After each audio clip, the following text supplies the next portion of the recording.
मी Punjab duck हवामान अभ्यासक मुक्काम पोस्ट गुगळी धामणगाव। मी आहे माझ्या शेतामध्ये। तर आज आहे 19 जानेवारी 2023। आजपासून परत एकदा 2-3 दिवसाचा शेतकऱ्यांसाठी अंदाज येत आहे, कारण की राज्यामध्ये थोडं अंशतः ढगाळ वातावरण असल्यामुळे शेतकऱ्याचा कांदा काढणी चालू आहे। तर बऱ्याच जणांना वाटेल की पाऊस येईल, पण तुम्हाला एक सांगू, त्याच्यामुळे एक तातडीचा मेसेज देत आहे। राज्यात बघायचं झालं तर राज्यामध्ये उत्तर महाराष्ट्रामध्ये थंडी राहणार आहे, त्याच्यामुळे काही चिंता करायची गरज नाही। त्याच्यामध्ये पश्चिम महाराष्ट्रात थंडी राहणार आहे, त्याच्यामुळे काही चिंता करायची गरज नाही। कोकणात देखील थंडीच राहणार आहे, म्हणून ही देखील काही चिंता करायची गरज नाही।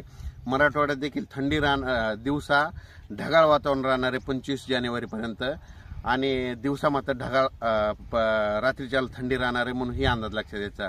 त्याच्यानंतर पश्चिमी विदर्भाकडे जाऊ। पश्चिमी विदर्भामध्ये दिवसा थोडं अंशतः ढगाळ राहणार आहे। 25 जानेवारीपर्यंत आभाळ ढगाळ राहणार आहे, पाऊस काय येणार नाही, रात्रीच्या मात्र थंडी राहणार आहे, म्हणून हा अंदाज लक्षात द्यायचा। फक्त पूर्व विदर्भामध्ये अमरावती, चांदूर बाजार, दर्यापूर, तसेच वर्धा, भंडारा, चंद्रपूर, नागपूर त्या भागामध्ये ढगाळ वातावरणासहित कुठंतरी मध्ये पूर्व विदर्भात तुरळक ठिकाणी कुठंतरी पावसाच्या सरी पडतील, फक्त पूर्व विदर्भामध्ये, म्हणून हा अंदाज लक्षात घ्यायचा। पूर्व विदर्भातच तुरळक ठिकाणी काही भागामध्ये तुरळक सरी येते। त्याच्यामध्ये बघायचं झालं तर अमरावती, चांदूर बाजार, वर्धा, नागपूर, भंडारा त्या भागामध्ये थोडेफार पावसाच्या सरी पडतील, म्हणून हा अंदाज लक्षात द्यायचा।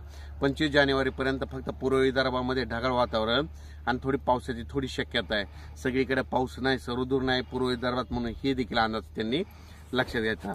त्याच्यानंतर पश्चिम विदर्भात देखील दिवसात ढगाळ वातावरण राहणार आहे आणि रात्रीच्या परत थंडी राहणार आहे, म्हणून हे देखील अंदाज लक्षात द्यायचा।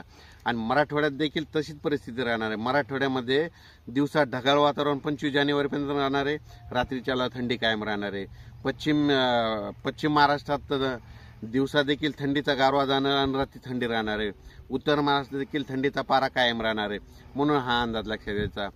पण राज्यामध्ये आता जवळपास 28 जानेवारीपर्यंत हवामान कोरडं राहणार आहे। फक्त पूर्व विदर्भात ढगाळ वातावरण, तुरळक ठिकाणी काही ठिकाणी पावसाच्या सरी पडेल, म्हणून हा अंदाज लक्षात घ्यायचा। म्हणून हा अंदाज शेतकऱ्यांसाठी देत आहे। अचानक वातावरणात बदल झाला तर परत एक मेसेज दिला जाईल। धन्यवाद।